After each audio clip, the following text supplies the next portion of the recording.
Day, this why wouldn't you want to know, understand, appreciate, enjoy even more the biology of love and connection? Because I'm telling you, it's so amazing. This topic, not only is it powerful, but we are here in this life, I believe, truly to have joy. And this is one of the things that can provide such a deep level of connection and joy with our partner. And it's by design. I truly believe it is not an accident. This is not just an evolutionary advantage. There are ways that can be explained as such. And I think that it's more than that.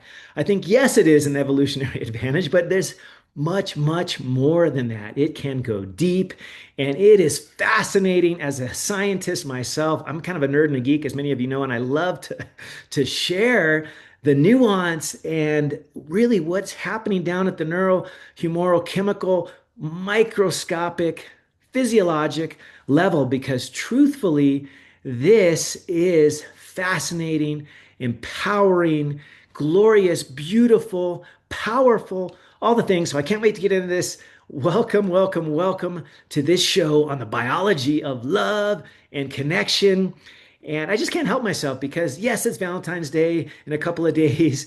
And I just wanted to share something a little bit deeper than just the beautiful things of Valentine's, the flowers, the chocolate, dinner reservations, the night out, whatever that looks like. This biology, this neurochemistry by design that we can experience is not only fascinating, but I believe truly powerful because love is emotional. It's also spiritual.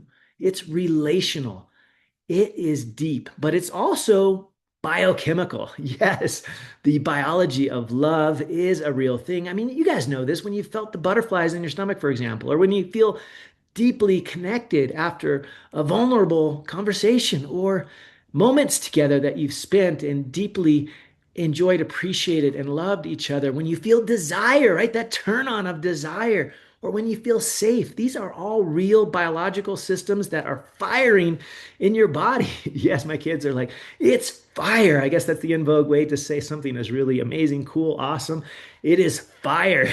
And these systems are at work in your brain, in your body. And here's the thing, most people don't realize this, but these systems can change over time. And if you don't understand this change, it can be easily misinterpreted and it can feel like maybe your love is fading or maybe, it's changing, but in reality, it's evolving. And so we're going to get into that. We're going to unpack a lot of these neurochemicals and hormones and neurotransmitters. And it's not going to be super geeky, guys and gals. I'm going to get just down to the plain and simple and powerful. And we're going to have some real tactical tips, tricks, tools that honestly, that could make a literal night and day difference in your life, in your relationship. We're going to talk about dopamine, right? What's the spark, that desire? We're going to talk about oxytocin, that love chemical that we've all been hearing about recently. It's something I learned about, geez, 3 decades ago in my pre-med and medical school studies. And it's much more than what we used to think. And it is so prominent, profound, and powerful that literally this oxytocin we're going to talk about, it's much more than just bonding or the love hormone. It goes deeper. We're going to talk about vasopressin, which is super interesting. There's been a lot of data recently on commitment and protection and how that literally we can be wired to be not only connected for today, tomorrow, or the weekend, but literally we can be wired to be connected for the long term. And this is because of a simple neurotransmitter, endocrine hormone called vasopressin. There's also the feel good stuff, right? The endorphins, the enkephalins, you guys have heard about, of course, over the many years, this has been known about 50 plus years, the runner's high, if you will. It happens because of endorphins and enkephalins. And also during intimacy, you get a flood of similar endorphins, feel good chemicals, feel good hormones, and it's on purpose. It provides not only comfort, relief, just amazing feel good feelings, but also it has a longer term comfort as well. There's prolactin, which is not just about milk letdown in a gal that has just given birth. Like it's way more than that. It's involved with satisfaction and connection. There's cortisol, which can be the disruptor of all things, right? And in small doses, it's fine, but when it's hitting each and every day, it can certainly destruct, tear down, and do so not awesome things to love in relationships. We'll talk a little bit about that because it's something that I feel like right now, present day, we are experiencing as a society a flood of this because of our lifestyles, right? The things that we eat, the stresses that we have, external, internal, all the things, and cortisol is something that we activate a little bit too much. If you've ever felt tired but wired and can't fall asleep at night, or you're drained, devoid, not having very much energy, this could all be at play. And so let's talk about first the spark, right? There's we we we often talk about in love and connection relationships, how we choose a partner. There's all the things, right? There's everything from proximity to convenience. We just around people and we get to know them. And then there's, of course, that magical spark that that gets us, connected, interested. And dopamine is a big part of that early beginnings, that chemistry, if you will, that's often talked about, is in large part dopamine. It's that early attraction, that electric, that magnetic, that your hair is standing up in a good way, the chicken skin or the goosebumps, and you're just like, oh my gosh, I can't stop thinking about this person. That's dopamine. That's that reward chemical, the anticipation of what's to come. This is actually researched in great length by Dr. Helen Fisher at Rutgers. And she used what was really cool. It's this scan. It's not just a brain scan, but it's under your body's doing things, function, if you will, functional MRI. And she was studying people who were newly in love. And what she found there was extraordinary. The brain regions that were lighting up in the early romantic love, kind of what we call when you've been in this for a while and you're familiar with all these stages, you would call this kind of the baby love stage, right? There's this romantic love. You're activating these same reward pathways through dopamine that can be activated in other less good ways, right? Through chemicals like drugs and addictions and things like that. This pathway, though, is on purpose and is, I think, by design, that it gets us connected, excited, feeling just animated and energized. Like, who remembers, those sort of baby love days when you were first dating your partner and you were just like, oh my gosh, one track mind, right? All you could think about was this other person and what you could do to light them up and serve them. And I remember Brooke and I, we used to do all kinds of fun things, and we still do. And we've learned that this can continue to happen even up until where we're at, nearly 3 decades of marriage. You can still do these super fun dopamine activating things like little post-it notes, little love notes, little this and that. I actually get Brooke flowers all the time, not just for events like this weekend, Valentine's Day and things. I've actually sometimes will say to me, hey, you don't have to do that. You don't have to buy me flowers. I know you love me. You don't have to do that. And I'm thinking, of course I gotta do that. It's one of the littlest things, but I love to get those flowers for her and have a special note on there. And even if I'm out of town, I'll figure out a way to send them to her. And it's always comical because I don't know who's like transcribing the notes and things, but sometimes they have some wacky stuff that isn't quite what I had written, or it's not signed, and it's really funny. It's like, well, who sent me this? And I said, it's probably your boyfriend. And I'm the boyfriend, and it lights me up. So dopamine is well studied, and like I said, Dr. Helen Fisher from Rutgers looked at this with a functional MRI scan and looked at these pathways, and it was very interesting. It was in the early stages, right? This baby love, this romantic love, these areas were lighting up in the brain, those dopamine pathways. And what that means to me is how powerful this neurochemical is, because dopamine, it drives our pursuit, our desire. That's kind of like the beginning of this whole process, the desire. And hopefully it's something that is cultivated, that we can have over and over and for the long term, because it can, and we'll talk about that, but it drives that desire, that pursuit, the motivation, the excitement, sexual desire, of course, obsession, future oriented thinking. It thrives on this fun, this uncertainty, the novelty, the possibility. And that's why kind of the early relationship stage, that baby love, it just feels so electric. It feels like, oh my gosh, everything is so new, it's exciting, it's unpredictable, it's charged. Here's the thing. What's interesting is if we allow it to, it doesn't have to be, dopamine often will just kind of naturally stabilize. And when it does, sometimes couples kind of panic. They think, oh my gosh, like something's wrong. We don't have that same urgency, that curiosity, that newness, that connection of like anticipation. And nothing is really wrong. Nothing is wrong here. It's not, you're not broken, nothing's wrong. It's the chemistry. It's shifting. Early love is dopamine dependent. It on purpose. It needs us to be attracted to each other. This this notion that things are new, exciting, and so on, it gets us to the point where we want to desire and spend time with each other. But long-term love requires more than just simple dopamine. And I'll share how we can continue to activate dopamine because that is exciting. That desire and that you're just trying to think like anticipate, oh my gosh, what, how's this going to be? And you lay out maybe a nice weekend plan from the dinner to the walk on the beach or the walk in the mountains or the walk wherever, and you're kind of planning all these things and the note that you're going to put on the pillow and the rose. And this is something that can be rekindled. But what I want to say is when you feel like maybe the desire is lower, like nothing is broken, nothing is wrong. And long-term love, as I just shared, requires a little bit more than just dopamine. We're going to get into all of the things, and I want to make a quick shift because I think we kind of get the dopamine part, the excitement, that draw, that electric, attraction, if you will, the polarity that's often talking about.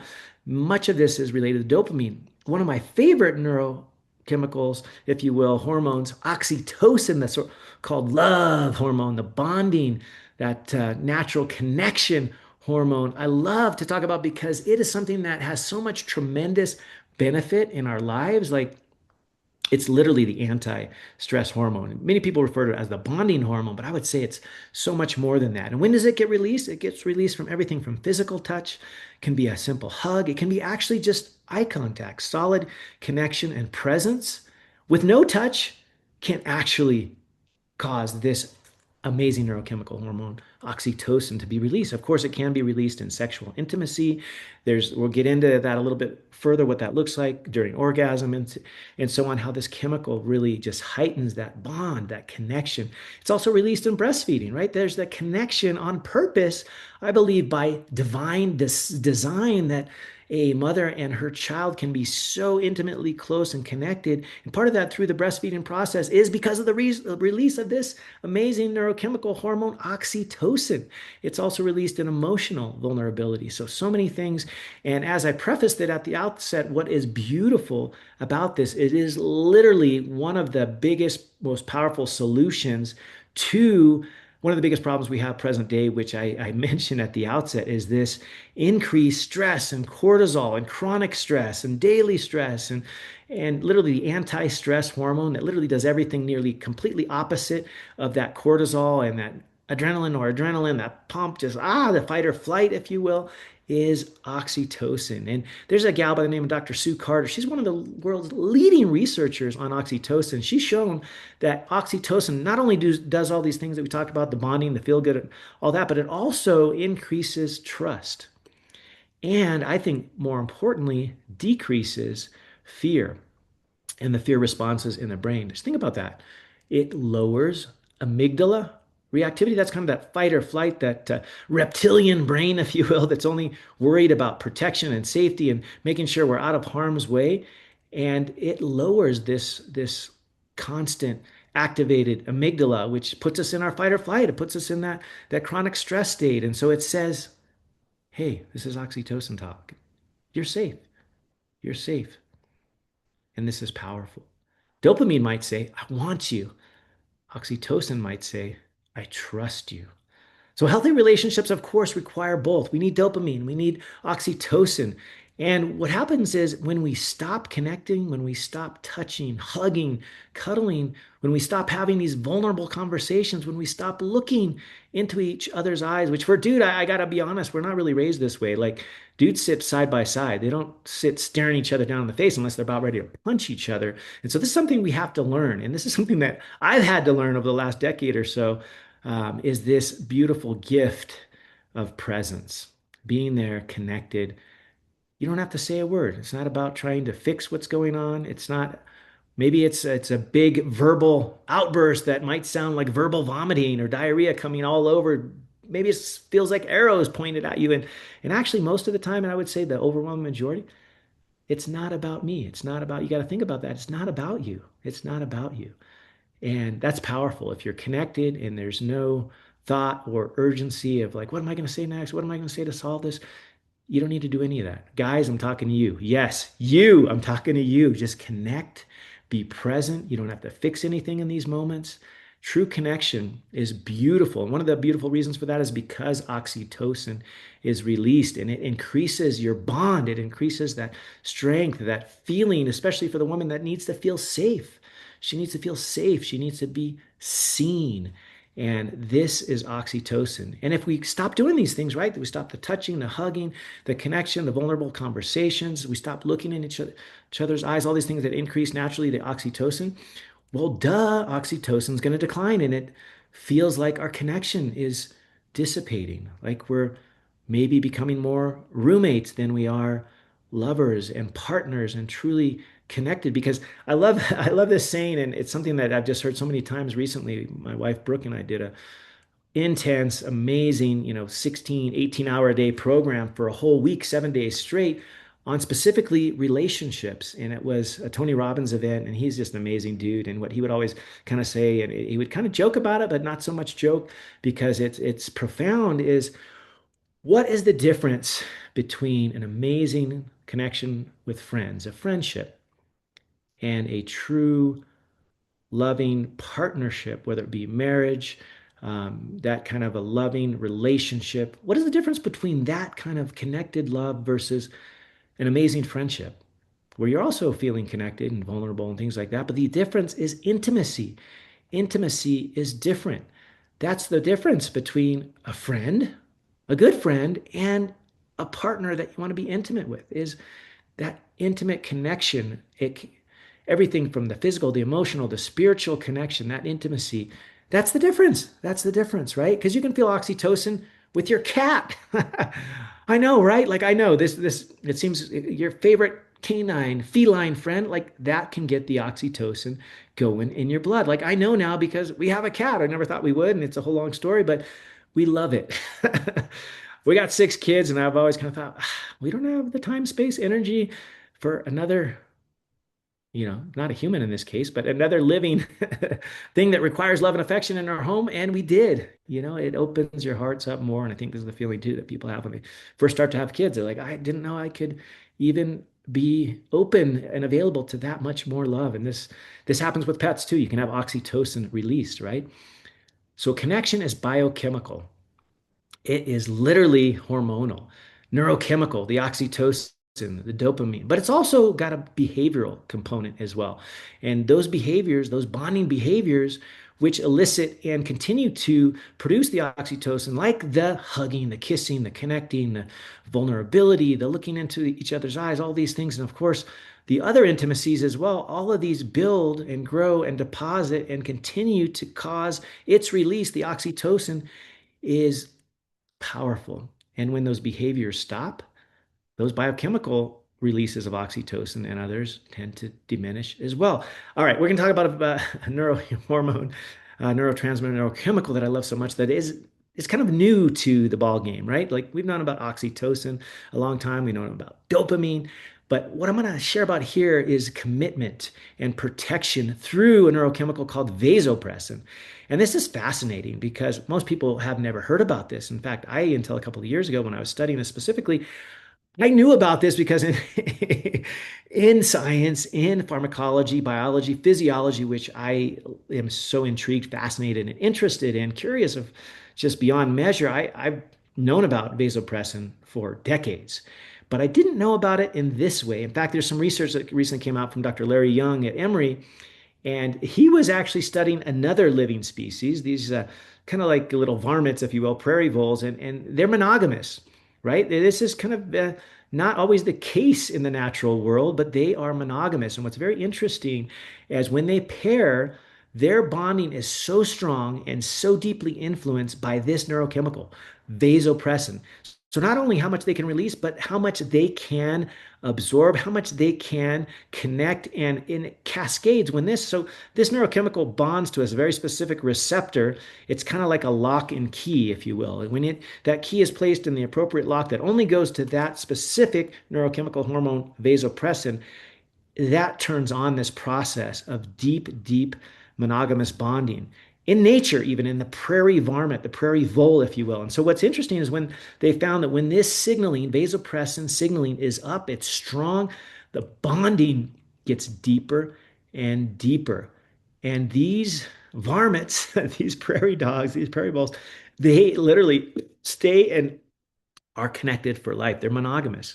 And it's largely because of this, not only the receptor density, they have so many of these receptors, but when the vasopressin is released, it latches onto it and it deepens that connection. So in humans, we also have vasopressin, and it is also associated with attachment, long-term bonding, protective instincts as well, commitment, true deep down commitment. I would say, like, this is on a very deep level. It's not just a territorial bonding, but it is a deep internal commitment. And I would say this is so important because it is available and it is present for both men and women, and it is released during these moments of intimacy and connection.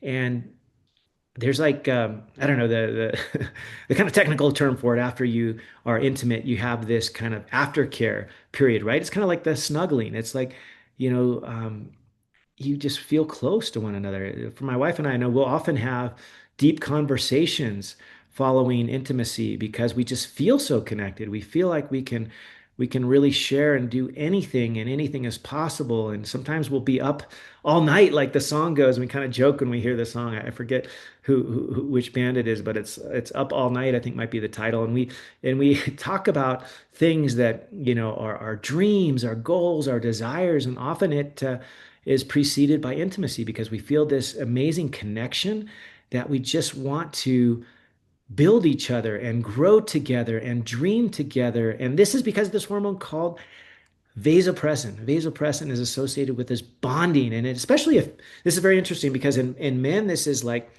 primordial and I would say by divine design. Because if you think about it, like the dude is the protector, right? He's got to make sure that things are safe and that his partner can not only, be able to do what we call in Darwinian biology, increase their fitness, which is the survival of the race, right? So they got to do certain things to do that, but he also has not only that desire, but this desire to bond and be connected so that he will want to desire to protect his lover, his spouse, his partner. And this chemical, this neurochemical called vasopressin is so key, critical, and important because it makes that feeling of closeness and bonding, like the you are my person, just connection. It's a little bit less flashy than dopamine. I'm going to say it's not the making your chicken skin and your heart and skin just feel lit up and desired and all those things. It's a little bit more of a just strong, profound, you're my person. You're you're deeply, I just feel you, like you and I, like we becomes the operable word, not me. It becomes we through this neurochemical called vasopressin. So that deepens the commitment. It's deeply stabilizing. This is so important because it's really what makes that long-term love much different than that early kind of baby love that I talked about when I was speaking of dopamine. It's much more grounded, it's more secure, it's more protective. And this is important because we want these relationships to persist and last and endure and grow and strengthen and beautify and all the things that love can do as it deepens. And this is vasopressin. So it's profound, it's powerful, it's not often talked about, but it's so important. And I just love all the new research that's coming out. And time is getting a little short. I want to get into some other really fun neurochemical hormones, the endorphins, the enkephalins, like this is really cool stuff, and it's also by design. It's something that's not often talked about, and so I kind of alluded to this at the outset. People talk about the runner's high, if you will. It's like your body's natural opioid. These are things, they're actually opioid-like neurochemicals. Very interesting. If you look at the chemical structure of these, they're basically natural opiates that your body makes, the endorphins, the enkephalins. They're called endocannabinoids, right? You've heard of cannabis. Well, it's very similar in the chemical structure. You make this stuff. It's called the endocannabinoids, and they create calm and comfort and they buffer pain, like they literally ease pain. They cause emotional stability. My wife and I talked about this in the program, And on day three, we talked about something kind of cute and funny, but powerful. And I'm going to just let you listen to that because I don't want to share the same story here. But it was super fun and it was powerful. And I'm just going to leave it at that. But the ability of your body to know innately, intuitively, and divinely on purpose and by design that all of these chemicals, the neurochemicals, these natural endocannabinoids, if you will, these endorphins and enkephalins to be released during these processes of intimacy is certainly on purpose.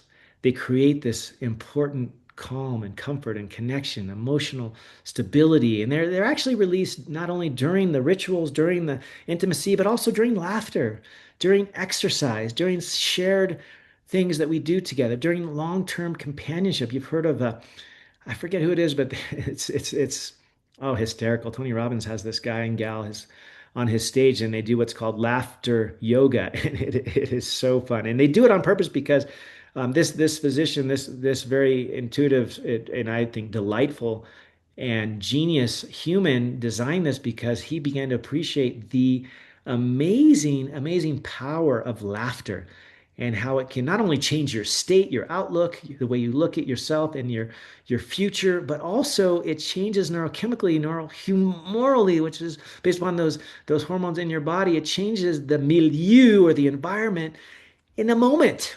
Like I love to talk about how physiology is truly a beat by beat, moment by moment, beautiful, not only trigger, but powerful tool that you can use where you change your state, as is often declared, or change your physiology. That can happen in a moment. I talk about it a lot with breath, with a couple of deep breaths, or with movement.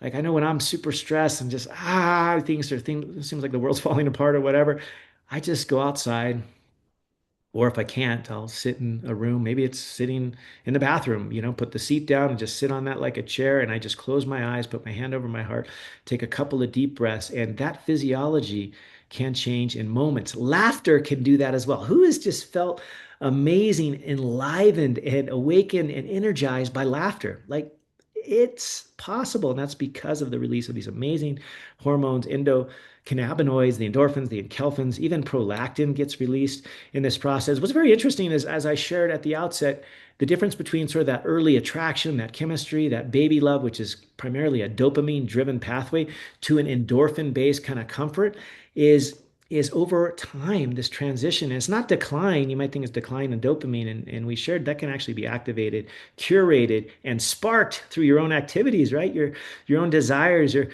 your ability to go back and go, hey, what were those things I used to do that would light her up? I'm going to start writing her little notes. I put recently a bunch of little post-it notes on my wife's mirror, and they're so fun. And sometimes I'll put them in her shoe, or it's kind of hard the shoe thing because but it's fun because literally she's got dozens of pairs of shoes, whether they be exercise shoes, fitness shoes, high heels, all the things. And so you never know when she's going to put one of these shoes on, but when she does, and she sees the little post-it there, like it's a beautiful thing. So long-term marriages, long-term relationships, commitments, they can transition from this kind of early baby love dopamine phase into a more intense and more deeply connected endorphin based comfort. And that's not a decline, that's a maturation. Prolactin is also a very interesting hormone, if you will. I studied it, geez, 3+ decades ago when I was getting my early medical school. I was thinking about this the other day. It's been nearly Actually, it has been about 30 years since I was in medical school. It's kind of crazy to say this. And we learned about prolactin, but we learned about it more in sort of the context of pregnancy and breastfeeding. And we didn't really learn that it goes up after orgasm in a guy and in a gal and in intimacy. It promotes not only the satisfaction, that just amazing connection, but also relaxation, but bond consolidation, the consolidation of that deep bond. It helps shift the body from kind of a pursuit, that dopamine, that excitement, to sort of the denouement, as if you were in the English description of stories, into a contentment, into sort of this resolution and everlasting content and connection is prolactin. It shifts the body from a pursuit into a contentment, a persistent contentment. It's a biology that is dynamic. It moves from this kind of spark of dopamine to the safety, security of the oxytocin to the prolactin to the one of my favorites that we talked about today, vasopressin, which is that bonding or long term, that commitment. It goes from a novelty to truly a deeper connection. And sometimes we might think, well, all this sounds beautiful, but what happens or what is happening? Or, I can even share that these have happened in my own marriage and relationship with my wife, that there are sort of ebbs and flows and peaks and valleys and times where you're like, crap, what's happening? It seems like things are fading. So we're going to just address that elephant in the room. We're going to talk about what the heck happens when love is fading and what is chemically happening, what can be done about it. It's it's a feeling that I'm sure many of you have experienced. Like, what is that like? Why does it feel like love is fading? And it's rarely because the chemistry disappears. But what happens is it's often because stress is overriding and becoming the most dominant force in the chemistry. It's overriding the connection. Like, think about this. Cortisol comes into play.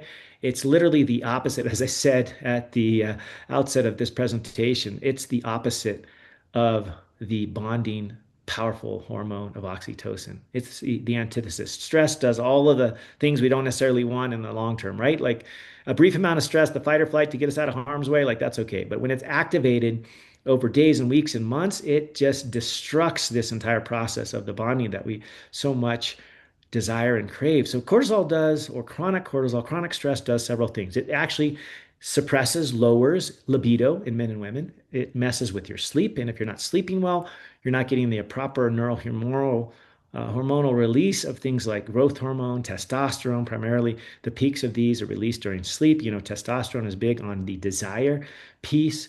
Also, chronic stress increases your irritability. And if you're irritable, like you're not going to feel loving and kind and cuddly, right?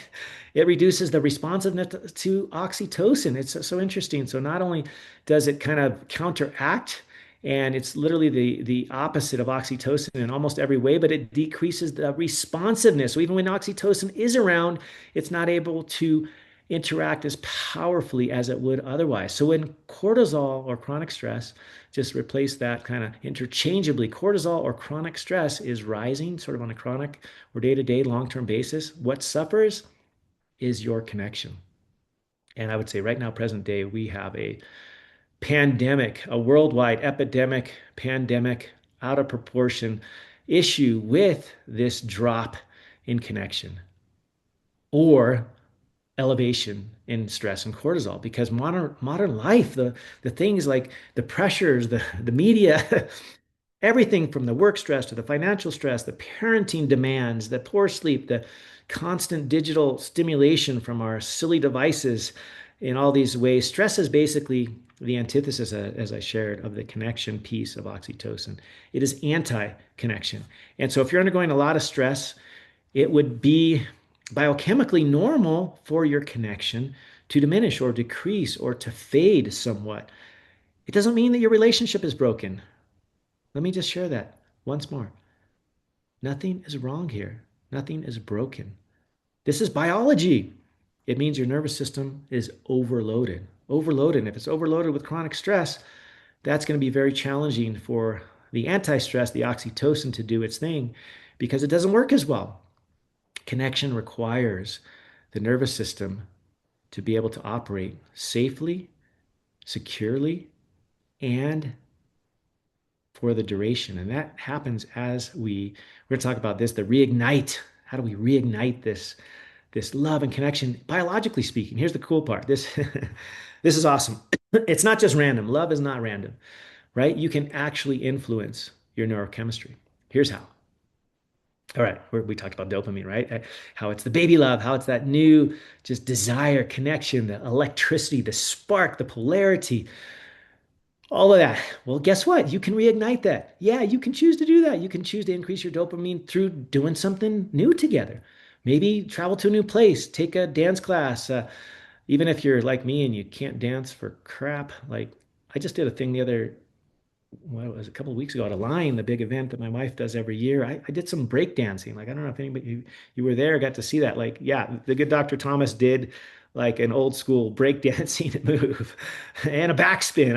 I kind of avoided the head spin, which I used to do as a kid, and I I decided backspin was sufficient. And so doing things that are different, the novelty, maybe even just doing something together, whether it be walking together, training for a little 5K or whatever that looks like, maybe cooking something new or taking a cooking class together. Novelty stimulates dopamine, right?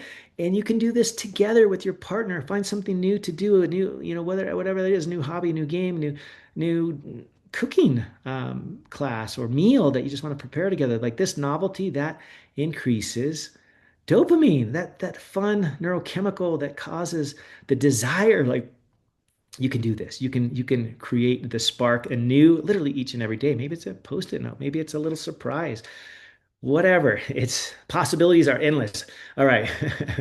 Love to talk about dopamine. It's so fun. It's exciting. It's electric. So think about what you can do this week. What's kind of a new novel, fun thing that you could do to just electrify that spark in your relationship? I want to hear about it. All right. Message me. Let me know what you did. Oxytocin can also be increased. Of course, we've talked about this. You've heard of the book. I think it was called the 10-second hug or the 5-second hug. I forget, or was it the 10-second kiss? I don't remember. It was one of these books I read a couple of decades ago. And that connection, literally a long hug, stimulates the release of oxytocin. Try it this week. Instead of just a brief 2-second hug, do a 10-second or a 20-second hug. Like Brooke and I, we're kind of famous for this. Our kids sometimes have to kind of break us apart because we hug for sometimes a minute or two or three or five at a time and right in front of them. And it's okay. It's okay. There's actually a lot of data that shows that if you are physically expressive in front of your kids, like sometimes we think, oh, it's kind of corny, cheesy, or maybe they're thinking it's weird. It's actually really powerful, really positive, and really good. It's actually healthy. It's healthy. So don't worry about looking kooky in front of your kids. It's actually really cute, fun, and it's actually healthy. So try this week. Do a longer hug. Maybe hold hands if you haven't been holding hands. Uh, Connect, especially for the dude. I know this is not natural, intuitive, or innate sometimes to just have a prolonged, I would say, eye contact or presence. And nothing has to be said, just a connection with her. Look into her eyes. Slow down the intimacy. Remember all of the things that we talked about with the cuddling, the connection, the bonding. Just maybe slow things down. I know, from a dude, sometimes it's like, we're not going to get deep into that right now, but like if you slow things down, I'm going to just tell you for your partner and make sure she is comfortable and safe and connected and able to enjoy, appreciate. It takes a little while. Like it's not, the dude, it's like, boop, boop, it can be quick for the woman. Like slow it down. I promise you, it will magnify, electrify, beautify, and strengthen that bond. So try something this week. Maybe it's a 20-second hug.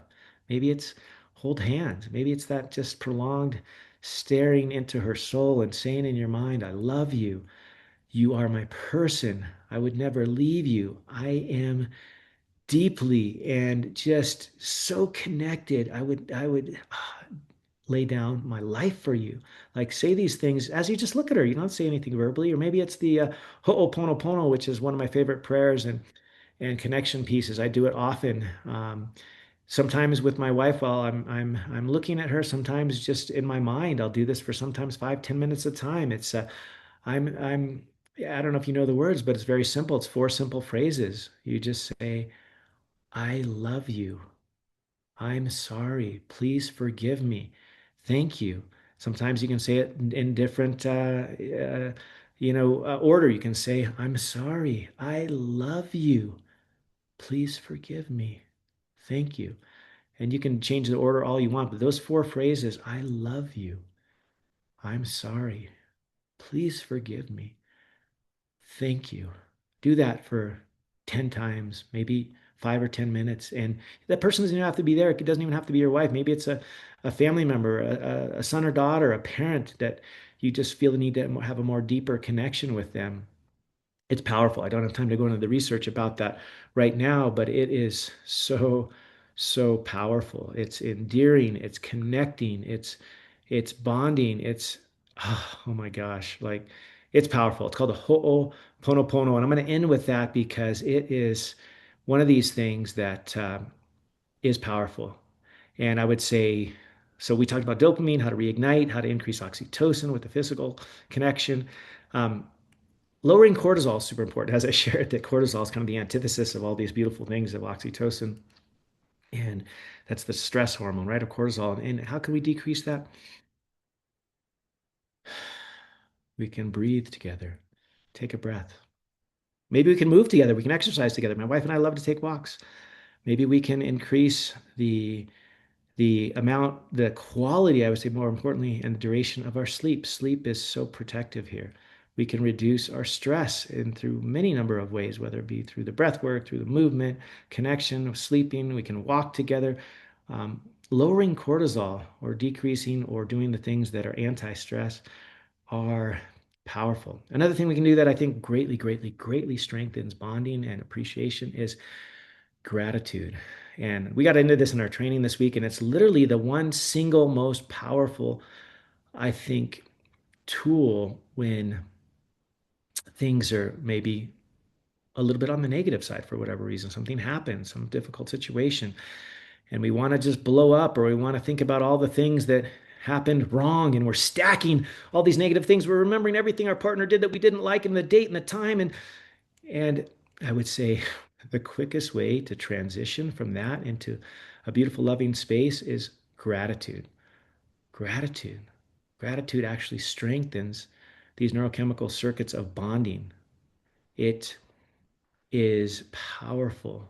And if there is deep and distinct meaning behind the phrases such as, I appreciate you, I see you, I love you, I'm so grateful for you. And if that is deep and profound and you're connected and you detail out, my wife, she's funny. She's like, I like to see and I like to hear. And like, I'll make sometimes like a long list of kind of sometimes humorous, funny things that I'm really grateful for her regarding and about and times and events and things that, she loves those little gratitude lists. And I don't make them all the time, but I'm telling you, when I do, like, it is powerful being grateful, being in that sort of what I would call an attitude of gratitude. Like, it is one of the most powerful shifts that you can make. So here's the thing. Brooke and I have been married nearly 3 decades, and I can tell you that love is not accidental, right? It is sustained and endures because of intention. You can design your life together. It doesn't matter where you're at today. Like, you don't need to, worry about where you are today, but anything is possible. Like, I know it sounds cheesy and corny, but through love, like literally anything is possible. We've seen this in worldwide events as love has caused walls to break down, whether they be physical walls or other walls. Like, literally, love can change everything. So my invitation to you is to take something right now that you learned this week, apply it, do something a little differently. If you're ready to go deeper and you want to have this kind of not only teaching, but sharing and coaching. Well, we talked a lot about this in this 3-part series that we just did this week, that we invite you to continue on. We invite you to cultivate this deep, extraordinary love. And so that's why we created this relationship upgrade program that we would love to have you consider. And so take a look. I'm not going to share too much about it here, but take a look in the show notes, look into this relationship upgrade program that we put together that is powerful, and it can change every aspect of your life, not just your love, your extraordinary love, but it also, believe it or not, we've seen this improving, increasing, deepening relationship can also improve your finances. It can improve your health. We talked a lot about the neurochemical part, the biology of love, and it's so cool to see couples thriving and not just surviving. So if you want deeper connection, you want to really feel that emotional strength and safety, you want to reignite this attraction, you want to surround yourselves with others that are also growth oriented, this is something we invite you to check out. It'll be in the show notes. You can actually go over to the website upgradeyourrelationship.com, and you can get that whole three-part free series that has lots of powerful tools and tactics and techniques and really just deep conversations too. And if you want more of that, it'll be there as well. And I just want you to know how much that I am grateful for you. Grateful you just took, almost 50 minutes of your day to listen to this. And this is something that I love to do because I love to share the things that have been empowering and beneficial to me in my life, to my wife, to our family, like the strengthened, just deeper, more gratifying, beautiful relationship. It literally exudes into your whole existence. It just makes you a better person. And so I'm so grateful that you were here with us today. You were here with me to just be able to share my heart and to share my love for each and every one of you. I appreciate you. I am grateful for you. And it's possible. With love, truly anything is possible. So I hope you'll have an amazing Valentine's Day, Valentine's weekend, Valentine's week. Beautiful, beautiful year. Love is the answer. And I'm just grateful. If you've enjoyed anything here, you've got a little pearl that you want to do or share, feel free to. I mean, let me know about it.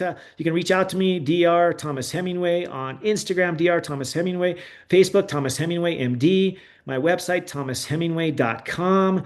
Head on over there to that website, upgradeyourrelationship.com. If you want that free three-part series, you can get all the replays. Share it with a friend, share it with a family member, share it with that important, significant other in your life, because I promise you, with love, nothing is impossible.